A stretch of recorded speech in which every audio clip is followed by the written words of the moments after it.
ഞാൻ സെൻസസ് എടുക്കാൻ വേണ്ടി വന്നതാണ്, ജാതി സെൻസസ്. ആ അറിയാം. എനിക്കിവിടെ ടിവിയും ഫ്രിഡ്ജും വാഷിംഗ് മെഷീനും അവനും പിന്നെ പട്ടുസാരിയും ഒക്കെ ഉണ്ട് സാറേ. അപ്പുറത്തെ വീട്ടിൽ അവളില്ലേ, അവൾക്ക് ഇതൊന്നുമില്ല, എല്ലാം വെറുതെ പറയണതാ. ഇതൊക്കെ എന്തിനാ നിങ്ങൾ ആദ്യം പറഞ്ഞത്? ചോദിക്കുമ്പോ പറഞ്ഞാൽ മതിയല്ലോ. ഭർത്താവ് എവിടെയാണ്? അകത്താ സാറേ. ഭർത്താവ് അകത്തിരിക്കുകയാണോ? പുറത്തേക്ക് വിളിക്ക്. അയ്യോ ആകത്തല്ല, ജയിലില്ല. അയ്യോ പാവായിരുന്നു, രണ്ടുപേരെ കൊന്നു, അത്രേ ഉള്ളൂ. ഇപ്പൊ 7 വർഷമായി അവിടെയാ. അതെയോ? ഈ വീട്ടില് നിങ്ങൾ ഒറ്റയ്ക്കാ താമസം? ഏയ് എന്റെ മോനുണ്ട്, അവനിപ്പോ 4 വയസ്സായി. ഭർത്താവ് 7 വർഷമായിട്ട് ജയിലിലാ പറഞ്ഞു, കുട്ടിക്ക് 4 വയസ്സ്.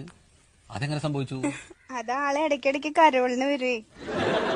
കരോളോ? ഈ ജയിലിൽ നിന്ന് ഇടയ്ക്കിടയ്ക്ക് വിടില്ലേ പുറത്തേക്ക്, കരോള്. പരോള്? ആ ചില സ്ഥലത്ത് അങ്ങനെയും പറയും.